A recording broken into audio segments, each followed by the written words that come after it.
Hello everyone, this is Erik, the Asian movie enthusiast. We've successfully completed the Showa era and Heisei era Godzilla movie reviews in prior videos. And you can click the link in the description box below if you want to check out my Godzilla movie review playlist. And I'm reviewing every single live-action Godzilla film. Now tonight, we're going to discuss all 6 of the Millennium era Godzilla films. We're going to discuss Shin-Godzilla and all 3 of the Hollywood productions. So this is basically every Godzilla film from, 1998 through to 2019. So we got a lot to talk about tonight. So let's do it. The first film is actually Godzilla from 1998. Now, an iguana nest is exposed to the fallout of a military nuclear test in French Polynesia. In the South Pacific Ocean, a Japanese fishing vessel is suddenly attacked by a giant creature, with only one fisherman surviving. Dr. Nick Tatopoulos, an NRC scientist, is in the Chernobyl exclusion zone researching the effects of radiation on wildlife, but is interrupted by an official from the U.S. Senate Department. Meanwhile, in Tahiti, a mysterious Frenchman questions the traumatized survivor over what he witnessed, who repeatedly replies, "Gojira, Gojira." So yeah, this film was directed by Roland Emmerich. David Arnold was the composer. Now, I remember when this movie came out. I saw it in the theaters on opening weekend.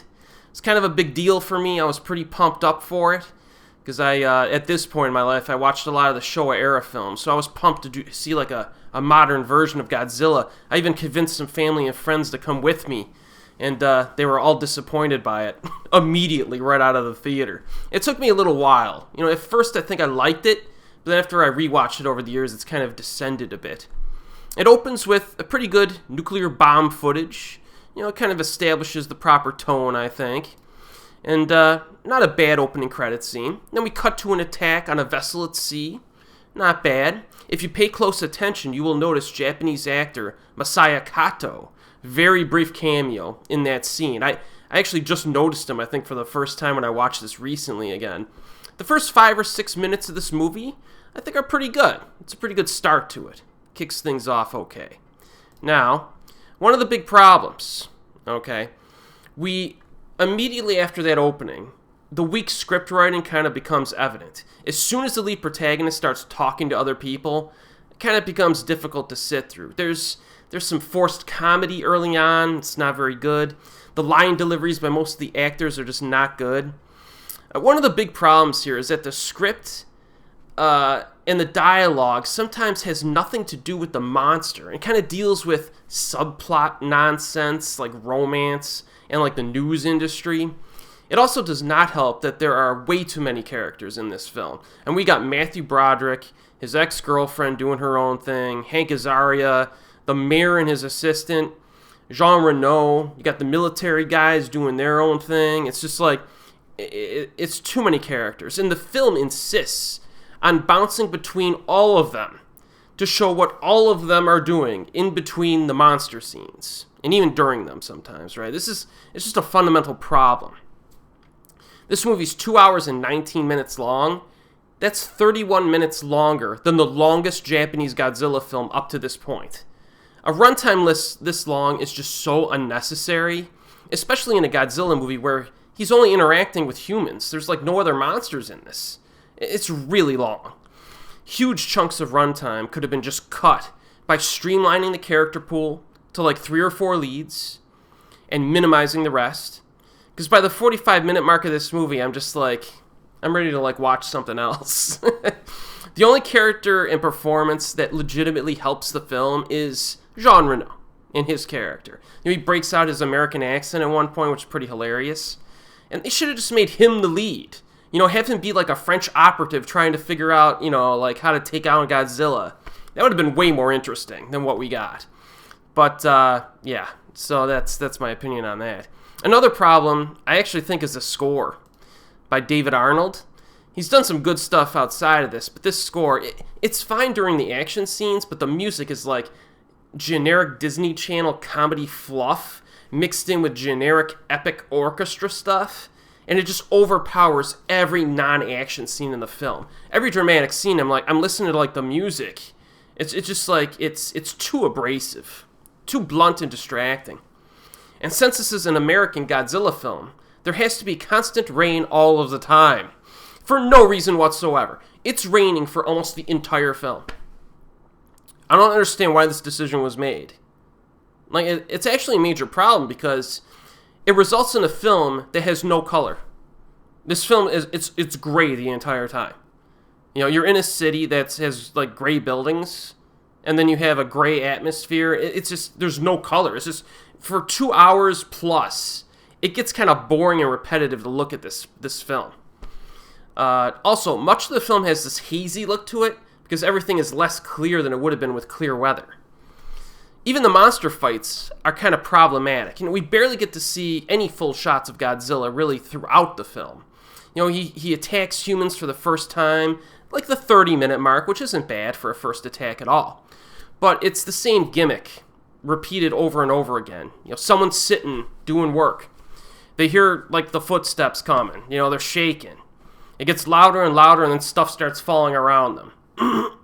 And then we'll see Godzilla's foot outside the window of the building. Or if it's in, you know, we'll see his tail or something. And then we'll cut to someone else doing something else, having completely oblivious. They hear the footsteps coming. You know, stuff starts falling. We see Godzilla's tail. Then we cut to, it's just like the same thing over and over again. It's constantly repeated. It just becomes frustrating and tedious. And that interruption, it interrupts the flow of the action. It prevents the scene from gaining any momentum or excitement, you know?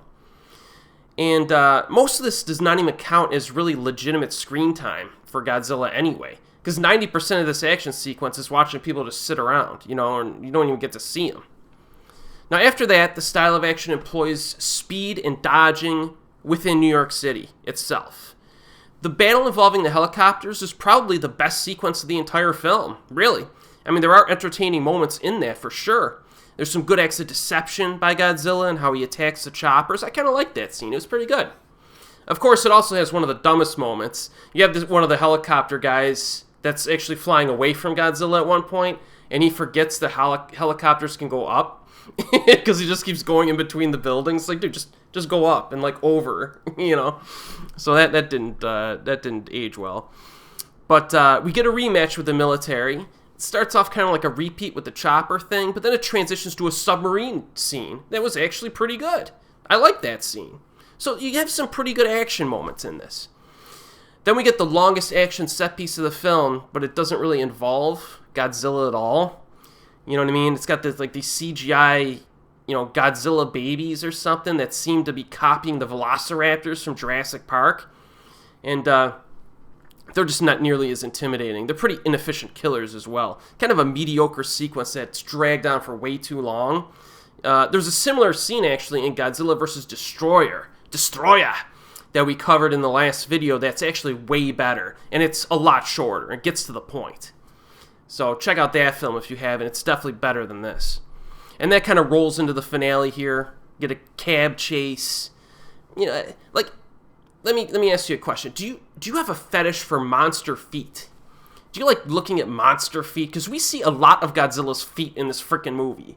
And we get more of it during this finale. You know what I mean? So it starts off kind of interesting, but I don't know. It's not bad, but it's not like a great scene. So per my calculations, Godzilla has 22 minutes of screen and battle time in this. This movie made it difficult to decide what to include and exclude because there's a lot of shots of Godzilla's feet and his tail. So I was like, well, if he's causing damage, I'll count it. You know what I mean?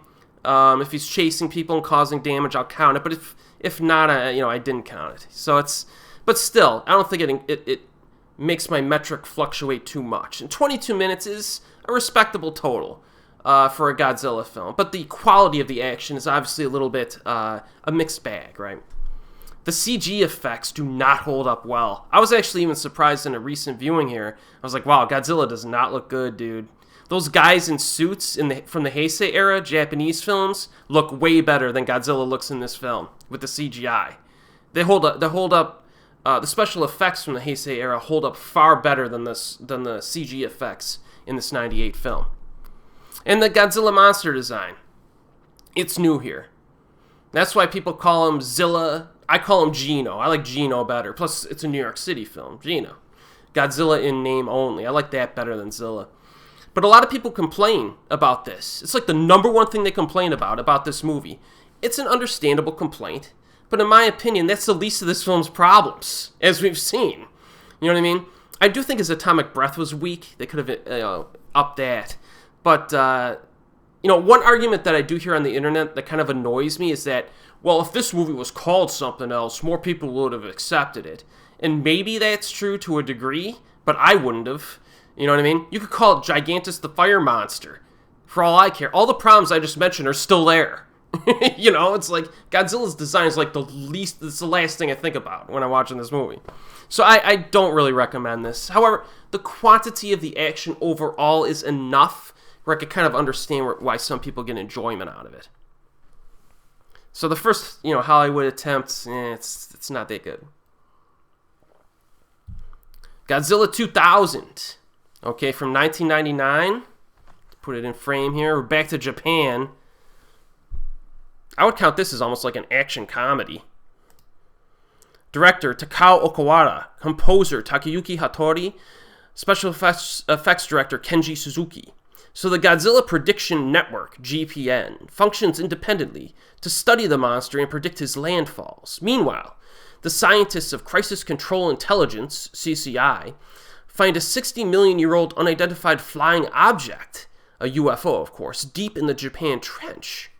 So, as CCI attempts to raise the UFO to study it, it takes off into the sky.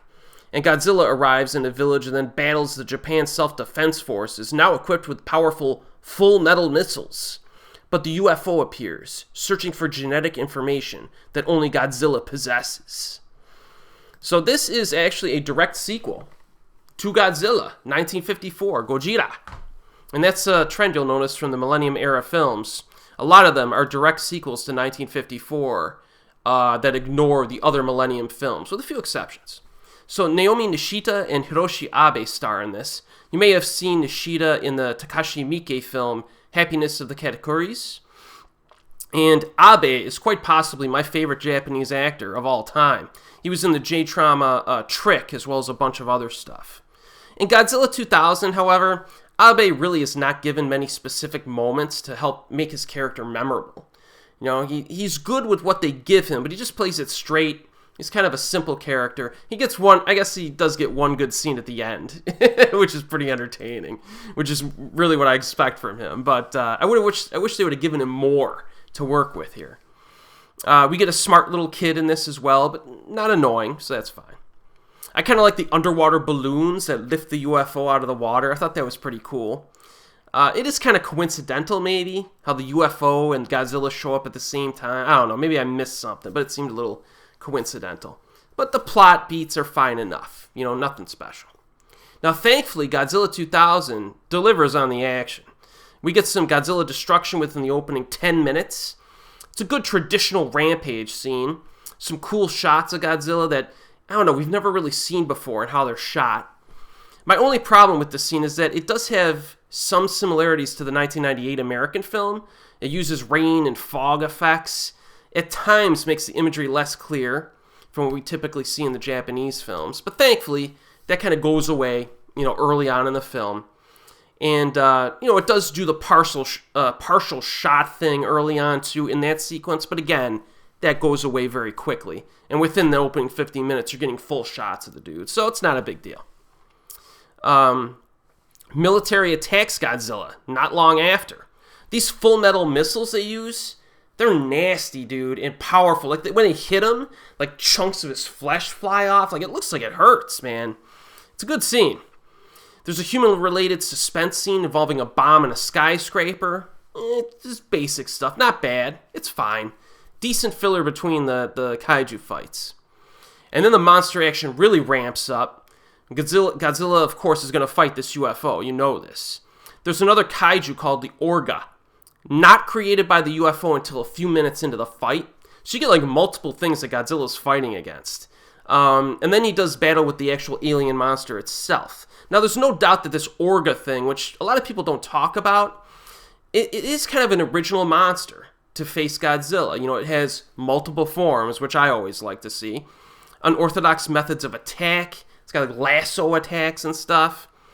And when it morphs into a CGI form, it looks awful. Like when it morphed into its CGI form, I'm like, oh no, this is going to be terrible. But then they get out of it within a few minutes to a physical effect monster, and it looks way better. So thank goodness they did that. Because if Godzilla had to fight this CGI thing the whole time, it would have been a terrible scene.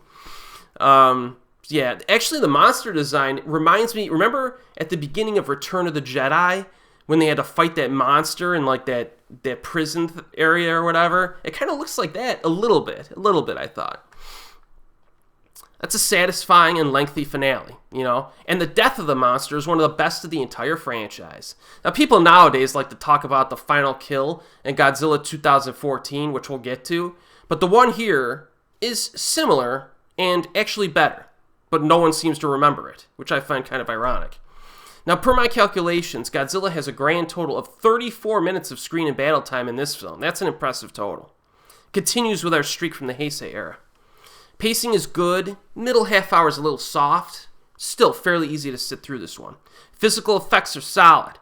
The computer effects are a mixed bag, to say the least.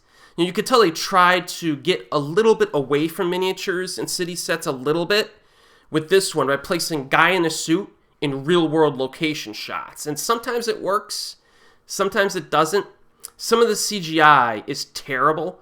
There's a windshield blast early on, and wow, that was horrible. I mean, you couldn't blast a real windshield and just use some dummies. That would have looked way better. A few of the UFO flybys are dodgy too. So, you know, I can handle crap physical effects better than crap CGI, because at least the physical effects exist in the world that they're creating. The CGI feels like it's from like an unrelated cartoon that like invaded the film. So just know that. I actually think a few of the older films hold up more than a few of the Millennium era films in terms of special effects. You know what I mean? The Heisei era films, they hold up. They really do. Really well. So, not to say that the effects in this film are terrible. Like I said, some of it is good. It's good overall. Just for some of the CGI shots to really take you out of it. The American version, there's an American version of this, all right, of Godzilla 2000. It's 8 minutes shorter. They deleted scenes that explain Orga, I believe, which is not good. You want those scenes in the film. And similar to the other American versions of like Gojira or The Return of Godzilla, there is some awkward English dubbing in this version too. And, you know, I will admit some of the dubbing is unintentionally hilarious, but dubbing over Hiroshi Abe is always unacceptable. Always. He's too good of an actor to dub him over in English. And this film does take itself pretty seriously, so English dubbing is just going to kill it for you. Japanese version has a better feel to it. As usual, stick to the Japanese version. All right, but I recommend Godzilla 2000. I don't think it's upper level, but it's Godzilla, but it's good. It's good Godzilla. All right, next, I'll bring out my pack here. This is the middle one. On the Godzilla versus Megaguirus. Megaguirus, right in the middle there. Directed by Masaki Tezuka. This is from 2000. Composer Michiro Oshima and special effects director Kenji Suzuki. So the prologue of the film acknowledges the events of the first Godzilla film from 1954, but it invents its own timeline, which of course most of these Millennium eras do. It like reinvents history too. Like the oxygen destroyer was never used. The capital of Japan was moved from Tokyo to Osaka. And then in 1966, Godzilla made an attack at a nuclear power plant. And then you have this group called the G-Graspers, which is like a subdivision of the Self-Defense Force. You know, it's dedicated to combat Godzilla. So Japan ends up using like plasma energy instead of nuclear energy back in the 90s. And then eventually you have like this experimental satellite at the year this film was released, 2000, 2001, that has black hole technology. Fires black holes called the Dimension Tide, opens up a wormhole, and then a prehistoric dragonfly flies through and lays an egg and then flies back through. So like the opening of this film is pretty nutty and all over the place. Like it rewrites actual history in real life. It has all this weird technology technological jumps throughout the years that it summarizes for you. And it's not that hard to follow, but it's pretty interesting. This movie really tried to mix it up with the story elements. All of that rewriting of history, all this weird technology, black hole stuff. I mean, the concept of using a black hole to defeat Godzilla is crazy and pretty freaking stupid. All you need to do is lose control of it one time and all of humanity is dead. You know what I mean? We're gone. So this movie is outlandish from a science fiction perspective, but hey, sometimes it can help keep a kaiju film interesting in between the action, right? Now, the lead actress, Misato Tanaka, very weak lead for this. She's not particularly charismatic. Every time she shows discomfort, it looks like she's like laughing. They should have cast someone else. They really should have. Shosuke Tanihara is the male lead. You may have seen him in the Takashi Miike film Fudo or the Ryohei Kitamura film Sky High. He's kind of like a doe-eyed side character, but his presence helps the film. There's a little kid in this, makes some really bad decisions with that dragonfly egg. I'll just say that much. And similar to Godzilla 2000, the special effects are kind of a mixed bag. You get some cool monster designs, some cool physical effects, but then it's kind of hampered by some subpar CGI at times. And this, coupled with like the dodgy lead actress, gives this movie kind of like a cheesy, lame feel at times, compared to like a cheesy, fun feel. Kind of like the film ends on a freeze frame, and it's just like, eh. So this is definitely, this isn't gleeful kaiju cheese. There's some awkward kaiju cheese in this. Now, the monster fights are satisfying, though. Again, if you give me a lot of monster fights, some good monster fights, it can save a Godzilla film. So you get the weird plot, and you get some pretty good monster fights. So you get brief Godzilla rampages almost immediately. Get a military battle against them within the opening 10 minutes. They're using like low-grade weapons like bazookas and personal rocket launchers, which was kind of fun to watch. You don't see that very often in Godzilla films. Just random, like, individual people running around with, like, these bazookas, trying to, like, okay. It was pretty good, though. It was entertaining. There's a good kill scene early on. Kind of comes from out of nowhere, but I like it. Involving, like, a man-sized version of Megaguirus. This kaiju, again, different stages and phases of development, which I like it. It's like some other kaiju we've covered before. There's also interesting use of its drone offspring that I quite enjoyed. So they mix in some good stuff here.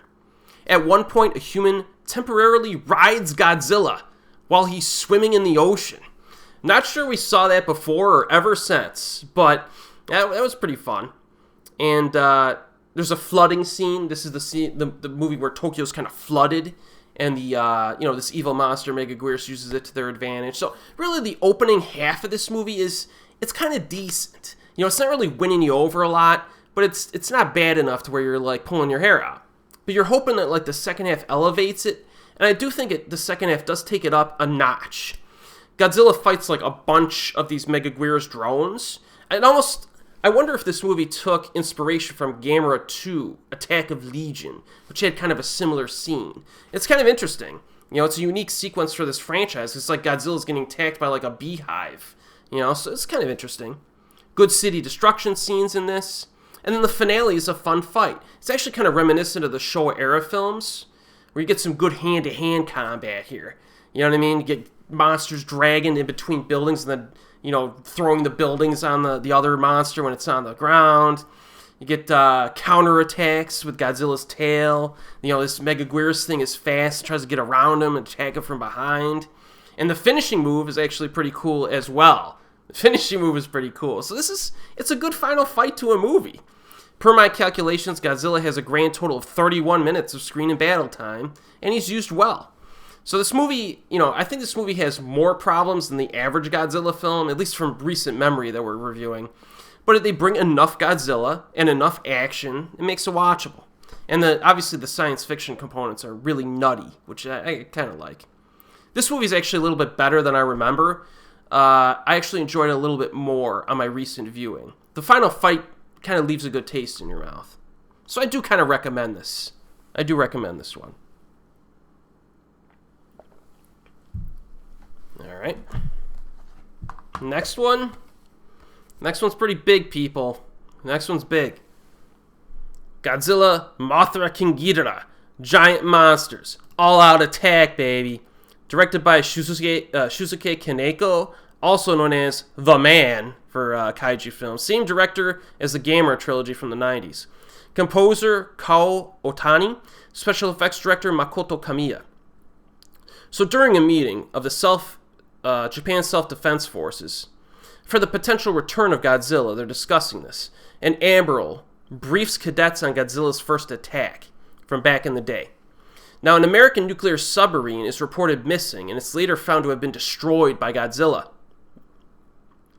The Admiral's daughter films a docudrama with her crew at Mount Miyoko, where a mysterious earthquake randomly ensues. The odd earthquake returns later that night, burying a biker gang and leaving one surviving trucker who witnesses the monster Baragon, not to be confused with Barugan, which he mistakenly identifies as Godzilla. Now, the next day, Yuri's friend supports her theory that a monster may have been the cause of the mysterious Miyoko earthquake by giving her a book on the guardian monsters. So again, this is another direct sequel to Gojira. Another direct sequel. Now, this one begins by criticizing Godzilla 1998. They just come right out and criticize that movie in this movie. So the dudes, they're got a meeting. They're talking about a giant monster that attacked New York City a few years ago. And one dude in the class is like, hey, that attack in New York was Godzilla, right? And the other dude goes, well, that's what the Americans say, but our guys have their doubts. So it's like, this is essentially the director, Shusuke Kaneko, putting his balls on the table and saying, hey, America, you had your chance to make a Godzilla film. This is how we do it. This dude's good. Now, the story is actually pretty neat. There's minimal monster action during the opening half hour, and I don't even notice it because the story flows so well. I'm completely engaged with it. That's how good this movie is. It has that balance. Now, it's not as reliant on science fiction as a lot of its predecessors. It's more of a fantasy vibe. Godzilla's, it's no longer like the physical manifestation of the dangers of nuclear technology. They kind of, reinvent the symbolism here. He's the physical manifestation of the souls of the people who died during World War II. And at one point, a military leader asks, why is Godzilla attacking Japan if he's the embodiment of the Japanese soldiers who died in the war? And the female lead responds and she says, well, the souls of the non-Japanese people who died are outweighing them. You know what I mean? So this is essentially an anti-nationalistic film that was made in Japan that is reminding modern Japanese people not to forget the atrocities that their own country committed during World War II. Like, that's serious. You know what I mean? Most interestingly, this is like also the polar opposite of Shin-Godzilla, which we'll get to later, which is very pro-nationalistic. The political undercurrents of GMK, this film, are interesting and ironically not discussed that often about people who like this film. There's actually a fantastic online article that I found recently. I'll link it in the description box. It compares GMK with Shin-Godzilla and talks about like the political commentary with the two of them. It's a good read. But again, this is Shusuke Kaneko just coming correct. Like, listen, I'm putting my balls on the table. You know what I mean? I'm making a Godzilla film here that the Americans failed to implement properly, and I'm throwing in some controversial political commentary while I'm doing it.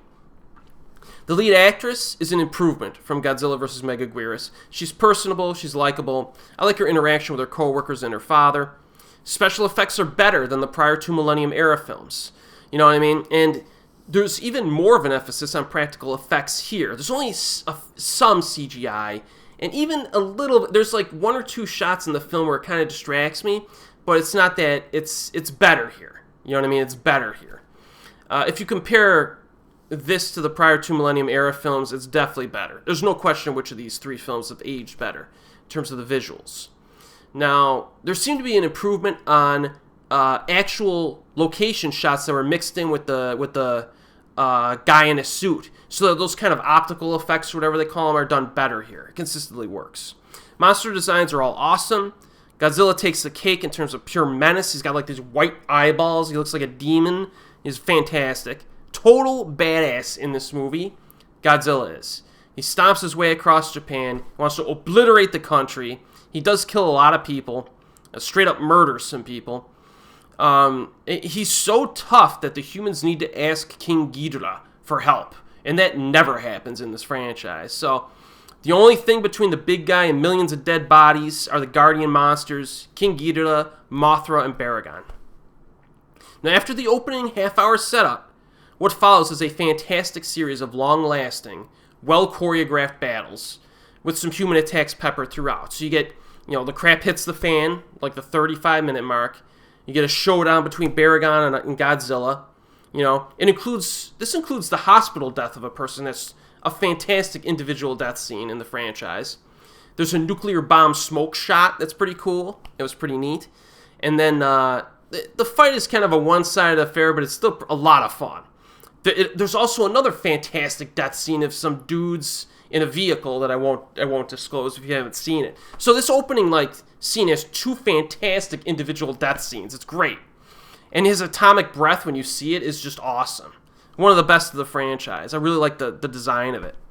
The military shows up. They throw heavy stuff at him. It's a good, devastating scene. And then Mothra and King Ghidorah wake up and go after him with the military. Like, everybody's just throwing everything they have at this guy. It's a fantastic fight.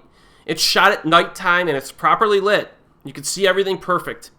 Mothra is tough in this one. She's got some new attacks. The military helps out. But, Godzilla is so powerful in this movie. Every scene, he's just imposing. He looks like he's just going to slaughter everything and everyone. Like, it feels like you need a miracle to stop this freaking guy in this movie, which is great. The only minor criticism I would make of the action in this film is that we do cut back to the lead protagonist, I think, a few too many times, because she's kind of a reporter, and she's kind of reporting the stuff. But I do give this film a pass on that because the dramatic aspects work so well, and there's always some type of crazy thing that happens in the monster action where I need 5 to 10 seconds to kind of contemplate what I just witnessed. I can process the awesomeness of what I just seen. So I actually kind of like that aspect in this particular film because everything's just so good. Now, by my calculations, Godzilla has a grand total of 35 minutes of screen and battle time in this movie. Another very impressive number. We're on a hot streak. Hey, did you know? Did you know that Godzilla never shows up in his own movies? Did you know that? In all those old Godzilla films, he only showed up for 5 minutes in all of those movies. And all those movies had all kinds of stock footage. And Godzilla just never showed up in any of them. Did you know that? Did you know that? Have you seen this movie? You must not have, if you're saying that, right? So again, that's why I use a stopwatch this time, people. 99% of the stuff you read on the internet about Godzilla's screen time in movies is completely incorrect. So I'm really glad I did this time. 35 minutes. Now, the last 10 Japanese movies we've covered, going back to the Heisei era, had an average Godzilla screen and battle time of 32 minutes per film. All right, that's the average. Now that will change, unfortunately, as we approach the present day, as we'll see later in this video. These filmmakers in this era were not embarrassed that they were making kaiju films. They were throwing Godzilla in all over the place. Here, let's throw Godzilla in this scene. Let's throw Godzilla in this scene. They were just having fun with it. We can't do that anymore in the 2010s and the 2020s. For some bizarre reason, we can't do this anymore. It's impossible. Now, anyways, there's a bit of black humor in GMK as well, especially regarding the human reactions to Godzilla. Sometimes they're exaggerated intentionally. Sometimes they don't even take the threat seriously and they pay the consequences. It's kind of interesting how the characters react to this in this film. And I like the score a lot. It has kind of a mystical mood. So, GMK is an action-packed romp of monster mayhem by Shusuke Kaneko. No matter how tired I am, no matter how I'm feeling, when I put on this movie, I get pumped up. This movie pumps me up. It's fantastic. All right. next one. How could you possibly follow this one up? All right. This is the top one here, the top blue one. We get Godzilla against Mechagodzilla. Now this one, directed by Masaki Tezuka, composer Michiro Oshima, special effects director Yuichi Kikuchi. So in 1999, 45 years after Godzilla's first attack in 1954, Lieutenant Akane Yashiro, a macer cannon technician, is unable to kill a new member of Godzilla's species during a first fight.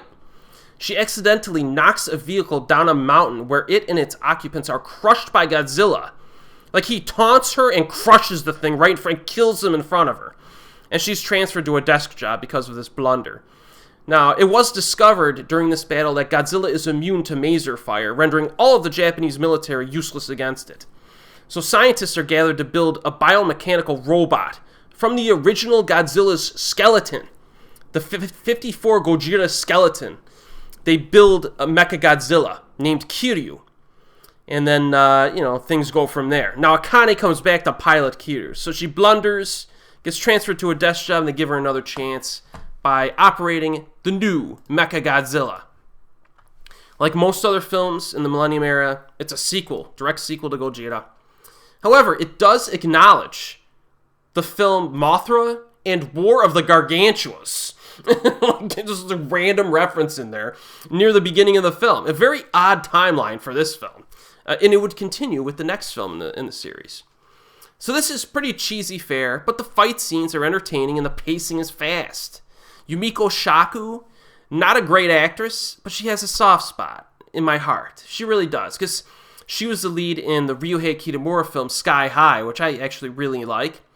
And it's a really neat kind of supernatural thriller. Now, I do think she's fun to watch on screen. Her character screws up big time earlier in the film, results in the death of some military dudes, and that's not something you see that often in these movies in terms of making it the primary psychological dilemma of our main protagonist. And I kind of liked it. There's a little girl in the film, not annoying at all. They're doing a pretty good job with the kids in these more recent films. There is a funny scene where the little girl's walking with her friends and they realize that she's living in a high-tech military base. That was pretty funny. And there is some basic military scenes mixed in. They're fine. We get some specs on Kiryu, the new Mechagodzilla. I'm just going to call it Mechagodzilla. It's pretty neat, distinguishable from prior Mechagodzillas. Has an absolute zero gun that emits a light at extremely low temperatures. And this design is very good. I really like the Mechagodzilla from '74. Probably my favorite design, but this one kind of comes close. I like it. Godzilla attacks within the opening 5 minutes of the film, obviously. And then it's a short scene. Uses rain effects, unfortunately, but it's effective enough here. Because it's short and it's sweet. Now he shows up again near the 40-minute mark and tangles with the new Mechagodzilla. Nice city destruction in this. As an added bonus, something very unexpected happens during that scene. I'm not going to tell you what happens, just in case you haven't seen this. Pretty fascinating. Not something you would expect if you haven't seen the film before. I kind of wish they did more with it, because they kind of introduce it and then they kind of drop it, that concept soon after. But it's still pretty fun to watch. Near the 1 hour mark, Godzilla comes back, fights the military, and the final battle ramps up. This is an old school slobber knocker, and it satisfies a variety of attacks between Godzilla and Mechagodzilla. Our protagonist, again, is piloting Mechagodzilla inside.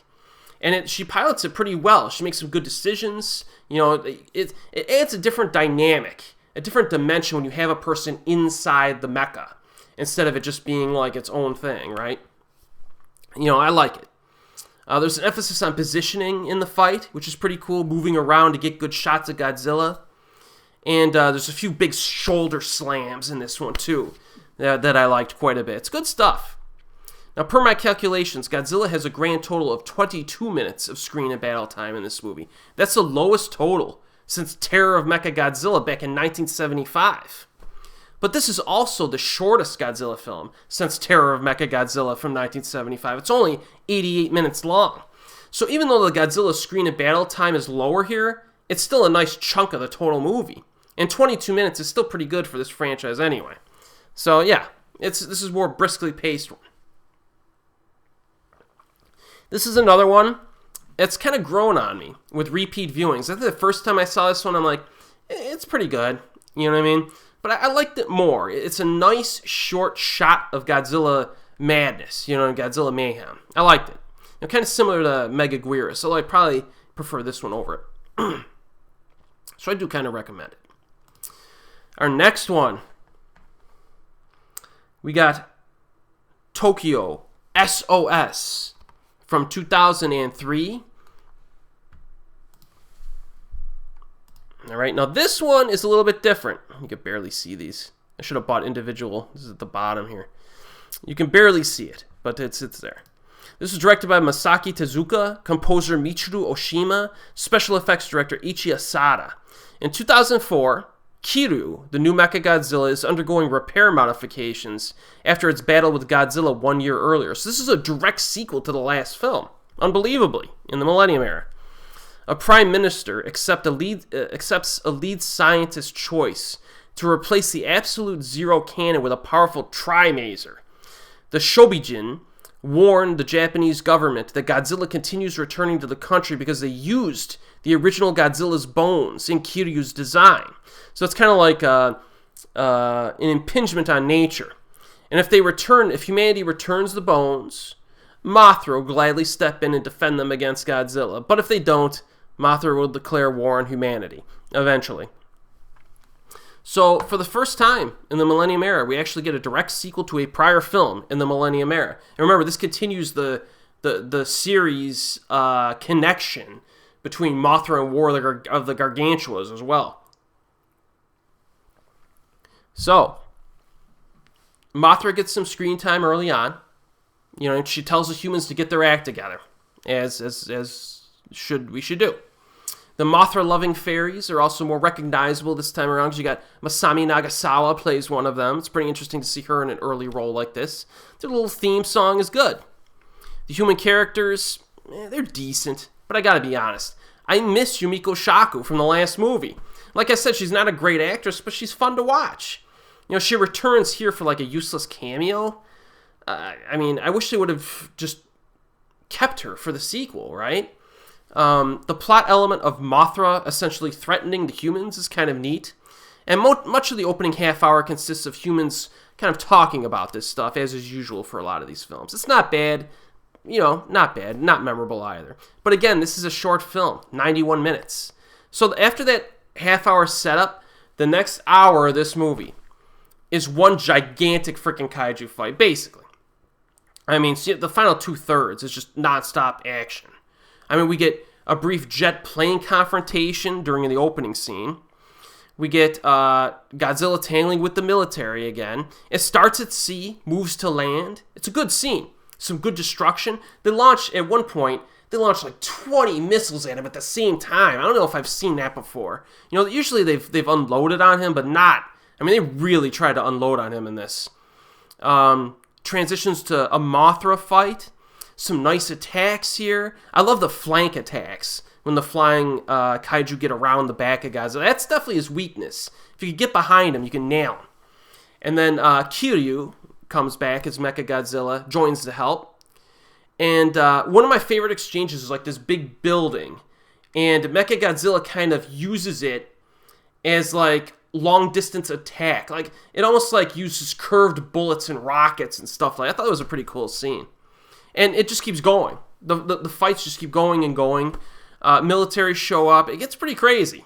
The action in this one gets pretty crazy. Probably one of the most long-sustaining fight scenes in the franchise because it just keeps rolling.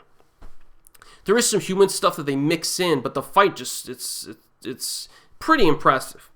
There are a few surprises that emerge that I won't spoil. Add some dynamics during the fight. And It's a solid fight. And guess what? Most of it takes place at night. And you can clearly see everything. I'm going to keep pointing that out. You can clearly see everything, and it takes place at night. Now, per my calculations, Godzilla has a grand total of 24 minutes of screen and battle time in this. Again, not an especially high total, but certainly effective with the fairly short runtime. And the special effects are good. There's not a whole lot to complain about. I think Japan kind of figured it out, the blend, during GMK. at least for most of the time. So yeah, I definitely recommend this one. This is a good flick. It's definitely a good flick. All right, another big one coming up. We got Godzilla Final Wars from 2004 from Ryuhei Kitamura, my boy. Composer Keith Emerson and another guy that I'll mention. And then special effects director Eiichi Asada. All right, so this one, years after an initial attack on Tokyo in 1954, Godzilla is entrapped under ice in Antarctica after a battle with the original Gotengo, which is basically Atragon, the high-tech warship. And in later years, environmental disasters caused the appearance of giant monsters and superhumans dubbed mutants, who are then recruited into the Earth Defense Force to battle the monsters. So you got a mutant soldier here, a pretty decent dude, who's tasked with guarding a UN biologist who's sent to study a mummified monster. And they're teleported to an island where they encounter the Mothra fairies, who reveal that the mummified monster is Gigan. Yes, an alien cyborg sent to destroy the Earth. So yes, there's going to be some craziness. And then giant monsters start appearing and attacking multiple cities everywhere. And the crap hits the fan pretty early in this one. We again have a reset film in the Millennium Era. Not a direct sequel to any of the prior Millennium Era films. The first time I saw this movie back in the day, I was kind of disappointed with it. I had the same problems with this that I had with Destroy All Monsters. Because throwing in a ton of different monsters means that some of them are just going to have glorified cameos, right? It just does not sit well with me. I prefer each monster to get their time to shine in a movie. But over time, I have grown to enjoy this movie over time. Same with Destroy All Monsters. Godzilla Final Wars is pure, mindless action trash. So make sure you're in the mood for that before you watch it. Now, one thing that helps my enjoyment of this movie is the director, Ryuhei Kitamura. This has the feel of Kitamura's early 2000s filmography, only less controlled and more insane. The music was composed by Nobuhiko Morino, along with Keith Emerson. And Morino worked with Kitamura on most of his earlier films. So, the score in this one is very reminiscent of Kitamura's signature stuff from that era. It really makes it feel like a Kitamura film. I wish I could buy all of Morino's movie scores, but most of them weren't even released. It's really frustrating. Despite the presence of Kitamura's favorite actors and actresses in supporting roles, the main actors come off as pretty generic and stiff. Masahiro Matsuoka is underwhelming in the lead role. The dude's basically a plank of wood. They should have chosen anyone else from the cast over this guy. You got King Kosugi and Tak Sakaguchi in this movie. Use one of them as your lead. What is the decision? My guess is it was a Toho thing. And Tak Sakaguchi, by the way, is just wasted in a side role with no memorable scenes. The American dude, kind of funny. If you've ever seen the anime OVAs, Mad Bull 34, he kind of reminded me of that guy. So I kind of liked him. And Kazuki Kitamura shows up. He just chews the scenery as the alien villain. You could tell he had fun making this movie. Yes, this movie's... The aliens are... he is pretty entertaining as the lead alien villain. The monster fights are good. Despite being rather short individually, they're basically just a compilation of finishing maneuvers. Until the final third, when we finally get some extended fight scenes.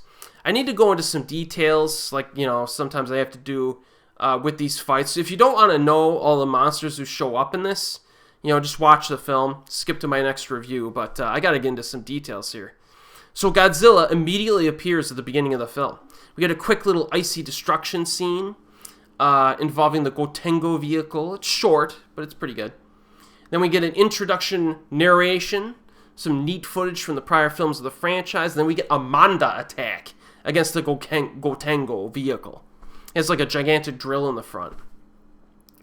The monster looks like a snake with Ghidorah's head.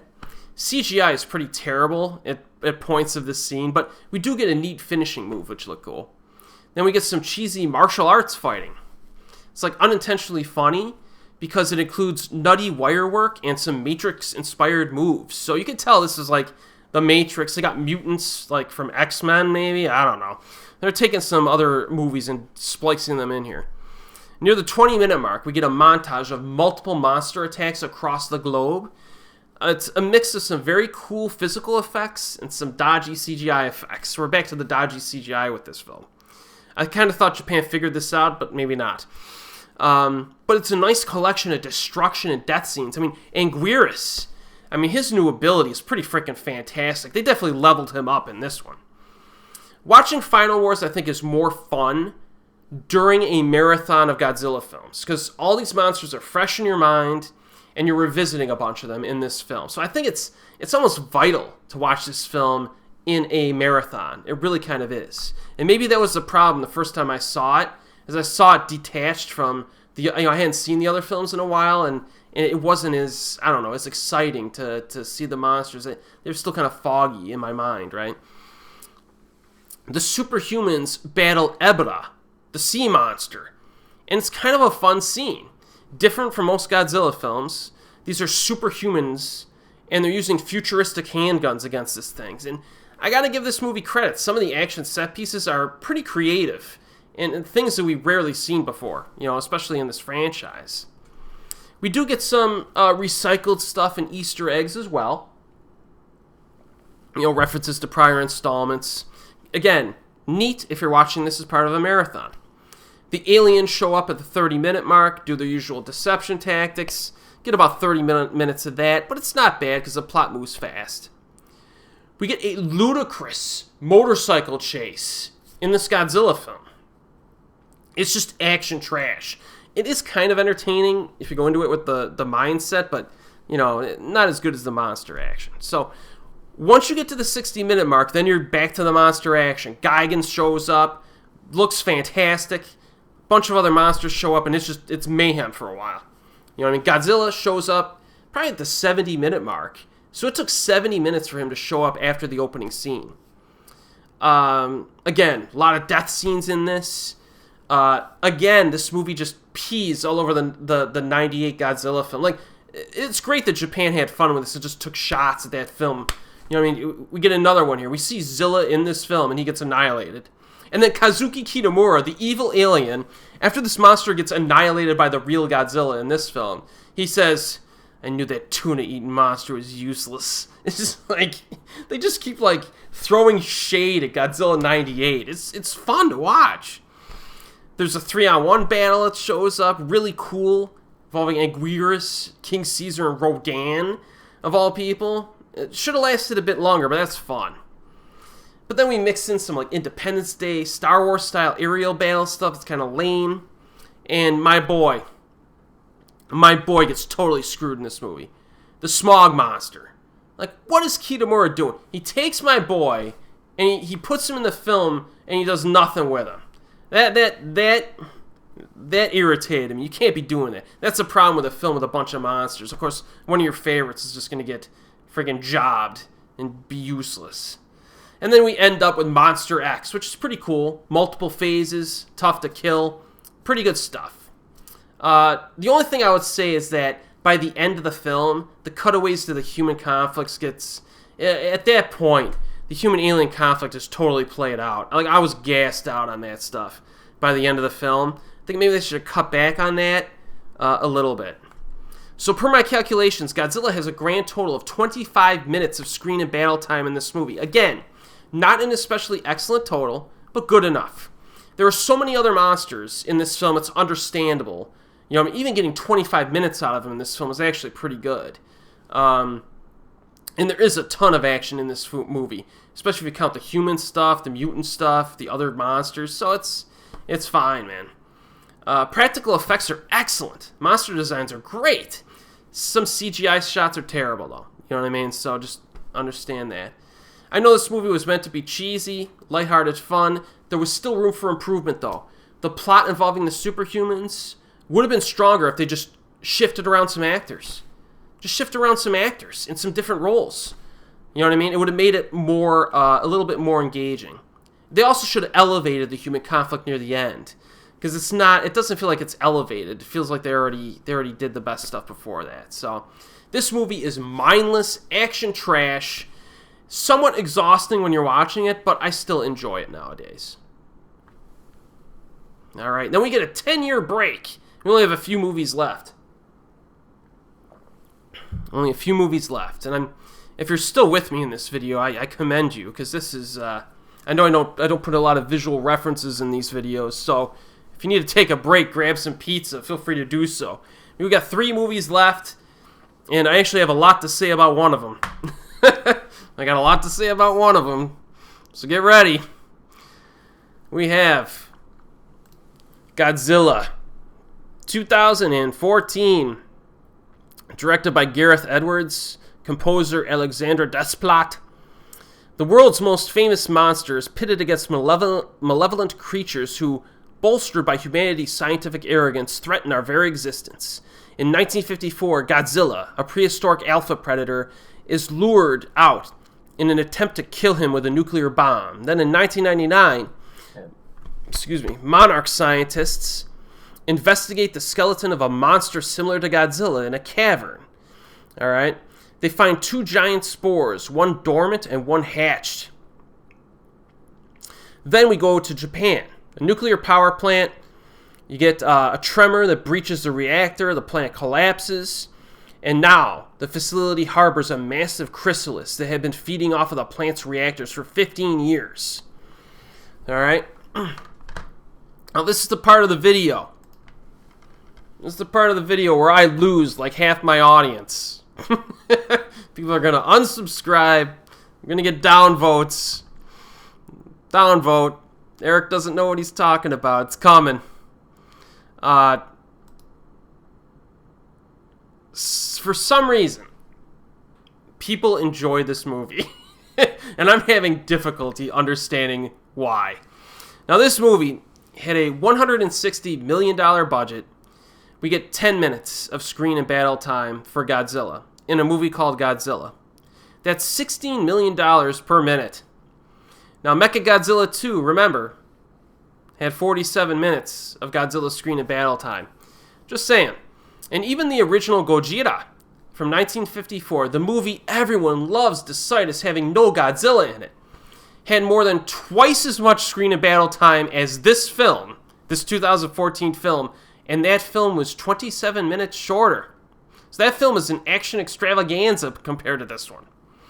Now, taken as a percentage of total runtime, Godzilla is in this 2014 movie only 8% of the time. The only other Godzilla film that has that low of representation is Godzilla's Revenge from 1969. And, you got to carve out all the stock footage from that.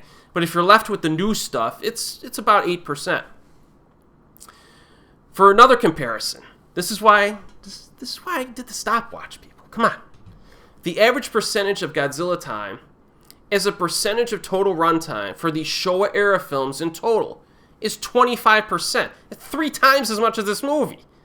The average percentage for the Heisei films is 32%. That's 4 times as much in this movie Godzilla shows up, right? And then the average percentage for the Millennium era is 28%. Even Shin-Godzilla, which we're going to get to, has 13%. Godzilla's in 13% of that movie. That's why I use the stopwatch.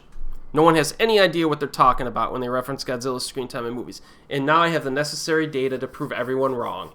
So everyone for the last 6-7 years who was like, oh, I don't know what people are complaining about Godzilla 2014. He shows up in this movie just as much as he does in any of the Japanese movies. No.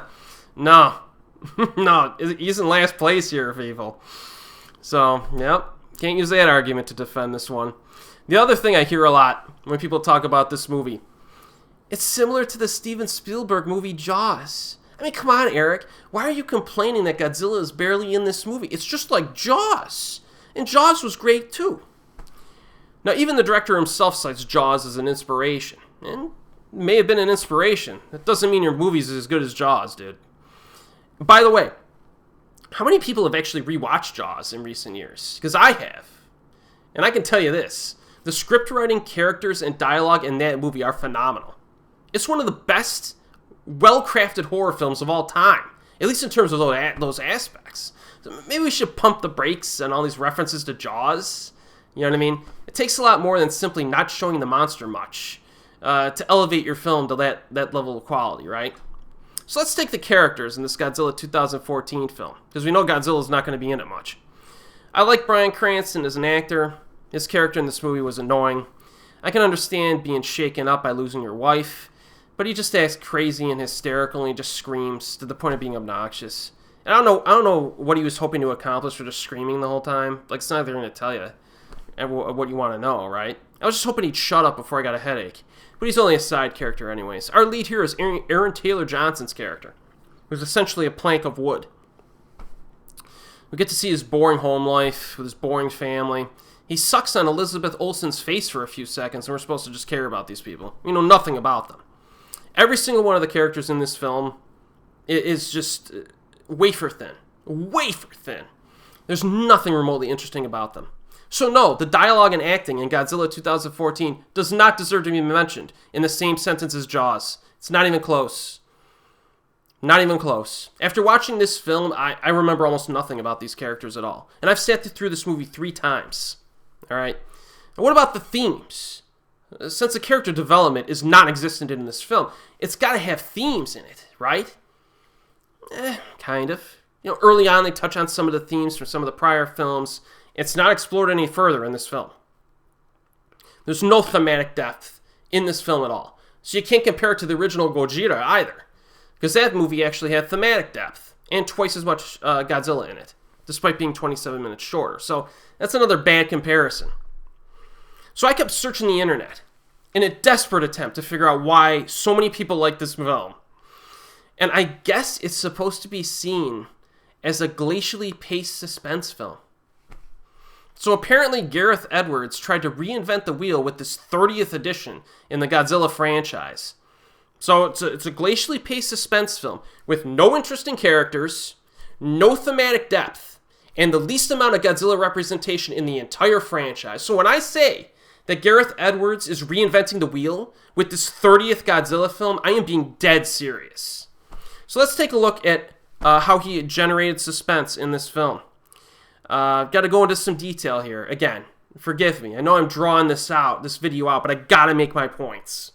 So if you haven't seen the film, you probably want to skip to my next review. Obviously, I don't recommend this. Now, first of all, again, 30th Godzilla movie, and we're still using partial camera shots of his body as anticipation for a big reveal. We've seen this guy 50 million times. At this point, it's just a stupid way to generate suspense at this point in the franchise.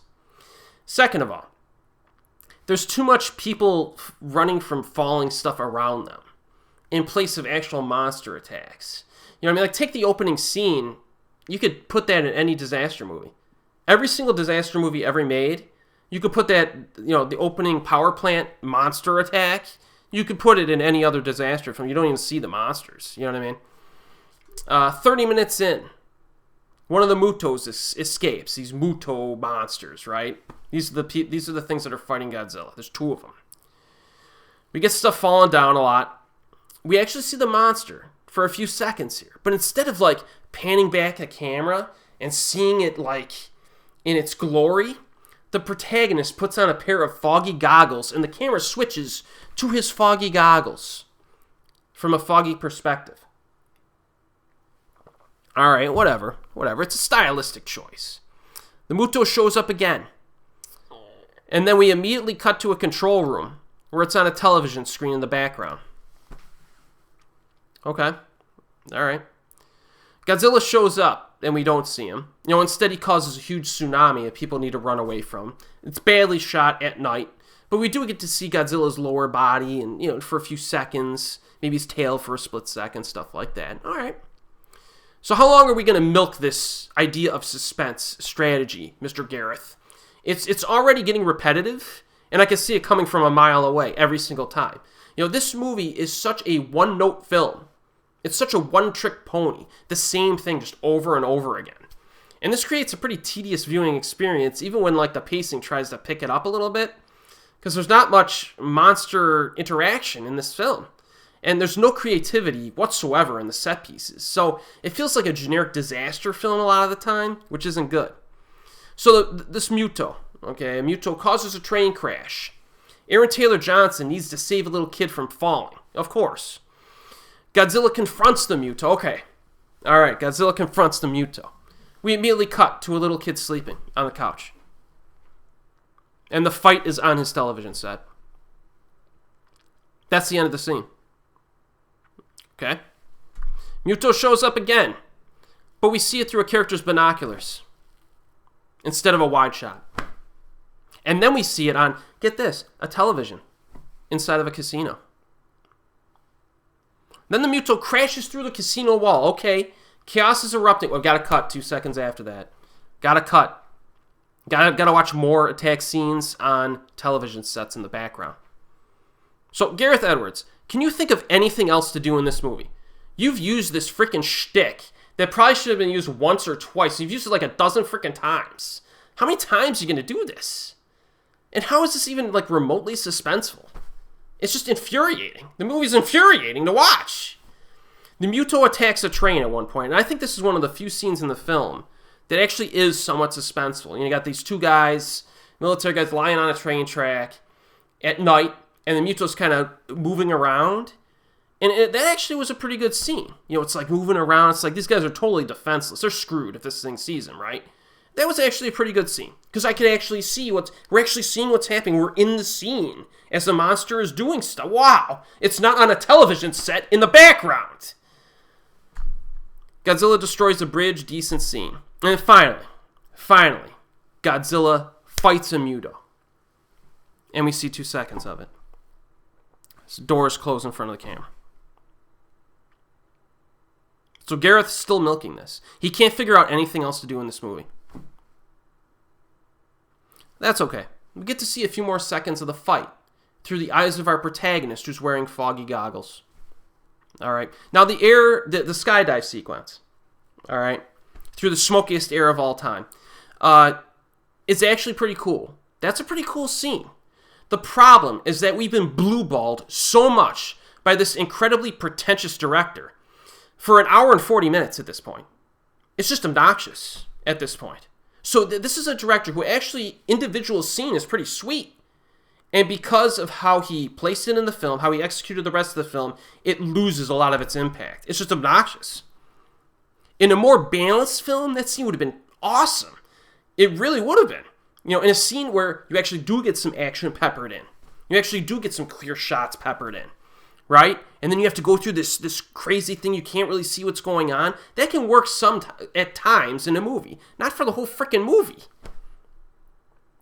Then we do get a legitimate monster fight at the end of the film. And it took over 100 minutes to get there. So, there are a few good moments during the finale. Not worth the wait. The final death blow to the Muto. Similar to Godzilla 2000. No one apparently watched that movie. Because everyone talks about the final scene in this one like it's never been done before. When the final scene in 2000 is actually a better scene, and it's similar. That's fine. The general choreography in the final fight in this is probably the most basic of the entire franchise. They're probably trying to go for like realistic vibe or whatever. But, since there's no creativity in any other aspect of the film, why would we expect that to be different in the finale, right?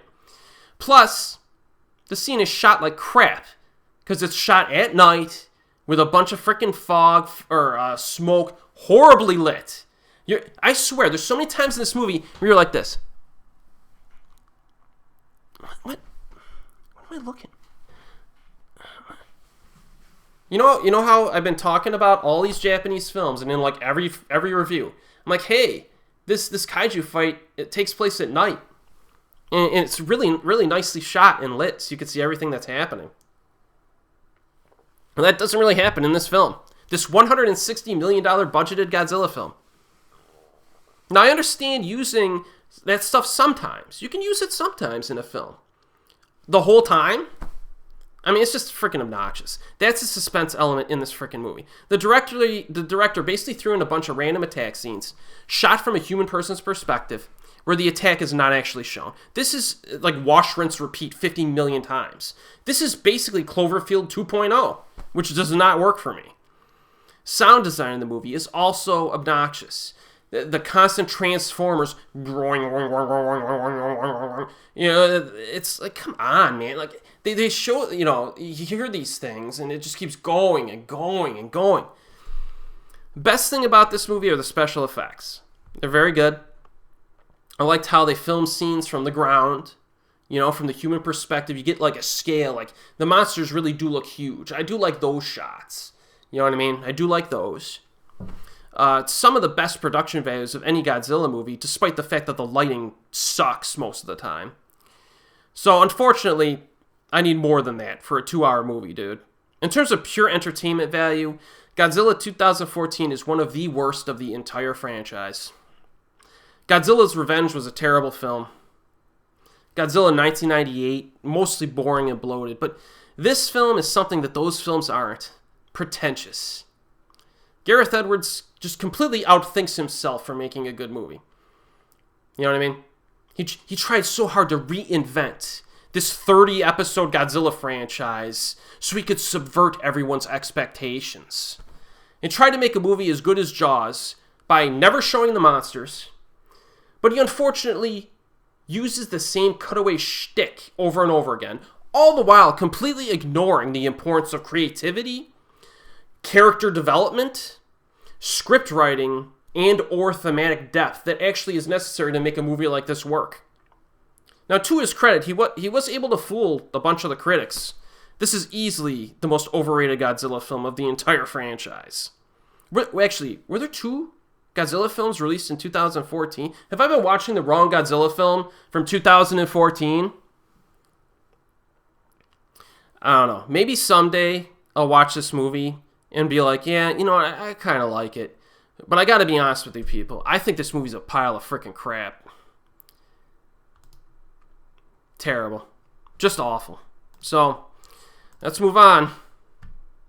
Man, that felt good. Gareth Edwards. Alright, so we got the next one. We got Shin-Godzilla.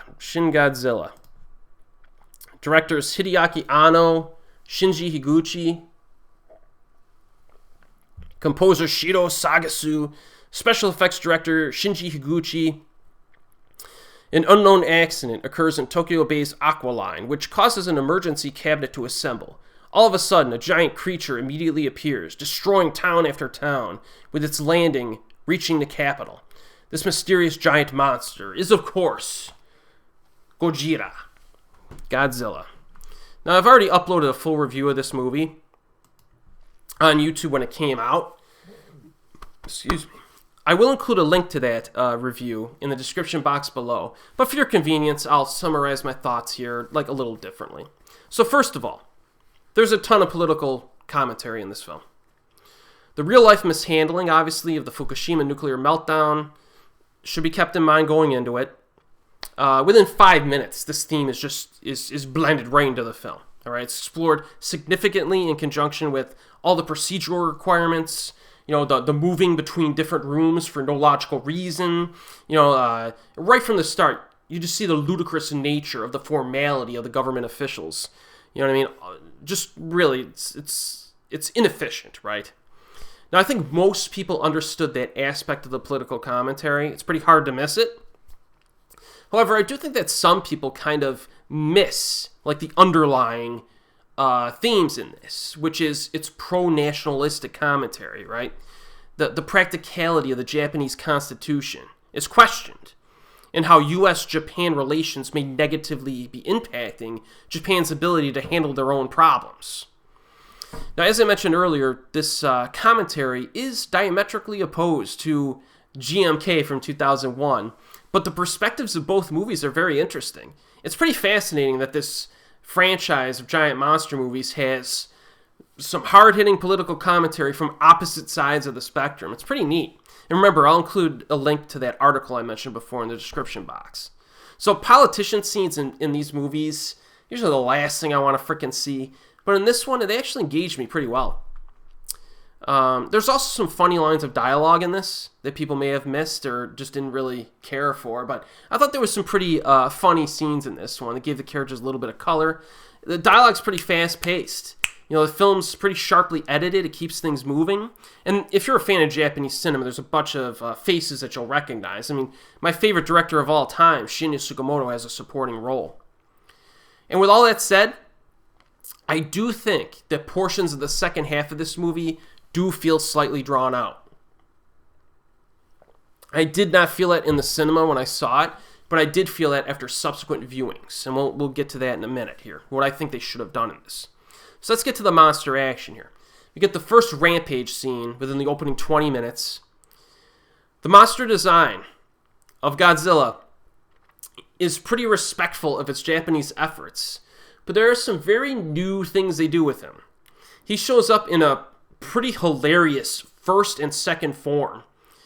Pretty ballsy by the filmmakers to do that, but it's such a unique look, and the first rampage scene is just such a unique thing. I enjoyed it. I really thought it mixed it up very nicely. So that scene really surprised me, and it's pretty insane. I liked it. A lot of destruction, too. So Godzilla shows up near probably the 50-minute mark in his final form, the form that we all know him for. Military engages him. It lasts a good while. That's like the set piece of the film, the feature scene. Counterattacks by the humans are a mix of predictable stuff, but the battles do contribute some visuals we've never seen before in this franchise. His atomic breath attacks, probably the most devastating of the entire franchise, and they change, which is pretty cool. They're pretty insane. I love how Godzilla, after he's done attacking, just sleeps in the middle of the frickin' city. It's pretty badass, dude. Like in most of these movies, he'll retreat into the water, he'll go away. In this movie, he annihilates a bunch of stuff and then just sits and sleeps, and then he'll wake up and then just continue. So that's pretty badass when you think about it. The final battle uses modern day technology. I think it's kind of creative, but they use like modern vehicles, surrounding environments, and some other little things that I won't mention. It's a pretty good finale. I do enjoy it, but it's not like an elite finale for a Godzilla film. I like how the monster attacks are filmed. So refreshing to actually be able to see everything. There are no unnecessary close-ups, no stupid weather effects. How ingenious. It's like this has never been done before. So per my calculations, we get 16 minutes of screen and battle time for Godzilla in this movie, and I am not counting his first two forms because it's not Godzilla, really, in my opinion. It does beat a few of the other entries from the Showa era, but due to the length of this film, this is the fourth lowest percentage of Godzilla time as a percentage of total runtime. Now, I think that's a problem for this film. Now, in a few of those 16 minutes consist of Godzilla sleeping in the middle of the city as well, all right? And I do think this is a problem for this film. I think they needed one more legit action scene, maybe during the second half or something like that, or in the middle. Just needed to be 5 to 7 minutes long, involving Godzilla. Would have pushed that screen and battle time over the 20-minute mark, and I think it would have balanced the film out a little bit better. You know what I mean? Because you do feel a little bit of that pacing issue down the stretch, I thought. But still, I enjoyed Shin-Godzilla. I think it actually has some interesting content to it. It's relevant. The characters, they're not really that memorable, really. I do like the lead. The lead is at least likable, and he's trying to do the right thing. So at least there's that. But, I mean, it's really the thematic depth of this that helps it a lot. And the way the action is filmed when it shows up is good. So it helps to elevate it above something like the 2014 film. Alright, so I recommend this one. It's good. Kind of a divisive film, though. I can't understand why some people don't like it. But I enjoyed it. Last one. Last Godzilla film. I knew this video would be long, and it is long. Let's do it. Let's finish it. Godzilla, King of the Monsters, baby. King of the Monsters. Same title as the American version of Gojira, right? Directed by Michael Dougherty, composed by Bear McCreary. 5 years after the existence of the Titans was revealed to the world, Dr. Emma Russell, a paleobiologist working for the Titan studying organization Monarch, and her daughter Madison witnessed the birth of Mothra, And Emma calms Mothra using the Orca, a device that can emit frequencies to attract or alter Titan behavior. But a group of eco-terrorists, led by former British Army Colonel Alan Jonah, attacks the base and kidnaps Emma and Madison, while Mothra flees and pupates under a nearby waterfall. And things go from there. So, we basically get, this continues with the Hollywood film storyline, right? So we get Godzilla and Mothra versus Rodan and King Ghidorah. That's basically the film, all right? Now, this is the third Hollywood attempt at a Godzilla film. And again, it's a direct sequel to the 2014 film, but thank God they got a different director. Now, the runtime of 132 minutes, it's too freaking long. I don't know why these movies need to be so freaking long all the time nowadays. Creates some pacing issues during the second half in particular. But it's still easier to sit through when compared to the 2014 or 98 films, in my opinion. Characters, they're fine. Male lead is kind of annoying. Some of the plotting is off. They introduced a super secret, all-powerful weapon that comes from out of nowhere. I think they should have just not included that and just kept rolling with the film, because it kind of diverges into another sub mission, which was kind of a waste of time. But at least most of the character interaction in this film involves the main conflict. You get a little family stuff here and there, but it doesn't overpower the film. They're moving the plot forward a lot in this, which I appreciate at least. Some good stuff here are the special effects are pretty good. The variety of monster designs are good. That helps. I do enjoy the use of color at times. Now, in terms of action, there's a pretty healthy amount of it in this one. Really.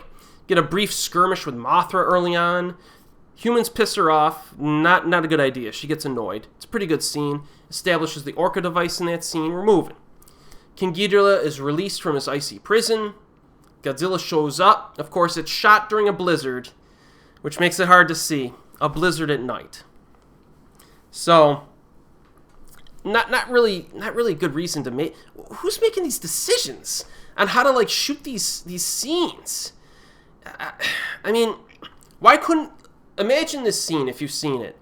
Godzilla, King Ghidorah, at night in the snow with the stars in the sky. And you light it a little bit. It would be perfect. It would have been awesome. This scene is still a pretty good sequence. Shows Ghidorah's lightning attacks. Gets some counterattacks to Godzilla's atomic breath. So there is some good stuff in it. It's just, why are you clouding it up so much? Rodan shows up later. Best scene of the film. It is. Rodan versus the Air Force. And it's cool. And it's shot fine. You can see what's happening unbelievably. Probably the best action sequence of any Hollywood Godzilla film. Scene rolls into another kaiju battle. Badly shot. Too many close-ups and weather effects. Again, I really do need to emphasize this. I mean, although there is quite a bit of action in this film. There's a lot of action in this film, actually. The monster battles are not optimally filmed. I mean, there are too many close-ups, dark environments, weather effects. It obscures the fighting. You know what I mean? Again, almost all of the Japanese films get this right. I don't understand why you have to change stuff here. Hollywood's batting 0 for 3 for this. They're just addicted to weather effects and bad lighting in these monster fights. I don't get it. I really don't get it. It's like, I think they're just embarrassed that they're making giant monster movies, so they don't want to show what's happening. I don't know. It's weird. Also, Godzilla, well, actually, I'm actually worried about that in Japan, too. Shin-Godzilla is a nice one-off, right? In terms of what it was doing, right? But if Shin Ultraman has 10 minutes of Ultraman in a 2-hour movie, I mean, I think the writing's on the wall that we're just not going to get, we're not going to see much of these featured characters in their movies anymore. I don't know why everybody's so scared to show these things. You know what I'm going to say? I can't believe I'm saying this. I think we need to redirect Godzilla towards children again. I can't believe I'm saying this. I think we need to redirect it towards children again, because then you're gonna have lower budgeted films. You could go back to the dudes in the suits and the miniature sets. You make a Godzilla film for $20 million in Japan or $15 million in Japan, and you can have fun with these movies again, right? But we can't do that now. I don't know why. Now, the one thing I was really surprised at when I was using my stopwatch, Godzilla has very little screen time in this film. He has, in the first 90 minutes, he has 3 minutes of screen time in 90 minutes. I was kind of surprised, because you're kind of distracted by all your stuff that's going on, which is, give the film credit. You know what I mean? People think he's in the film more than he actually is, which, got to give the film credit for fooling people. Now, later on in the film, he shows up more, thankfully. But we reach the finale. Again, you get rain effects. King Ghidorah in this film is surrounded by perpetual rain. All right. I don't get it. Still some good moments, though. The last super mode of Godzilla, it's a direct reference to a prior film. It's cool. I like it. And it works. All right. So there are some good moments in the finale as well. So again, a lot of the stuff in this movie is kind of like, could have been great, but they didn't film it right. So per my calculations, we only get 13 minutes of screen and battle time for Godzilla in this film. I was surprised. I was really surprised at how low that was. Because there's enough action with the other monsters, kind of distracts you from that. But again, the stopwatch doesn't lie, baby. I was there, you know what I mean? And all these movies, I've been consistent with how I've been doing it. But the overall quantity of the action with everything is pretty satisfying in this film, I think. It is. But even in this movie, we needed more Godzilla. We did. So overall, I do think that Godzilla King of the Monsters has just enough entertainment value to be watchable. It's a pass-grade film. If I had to choose between 98, 2014, and this one, I'm choosing this one by default.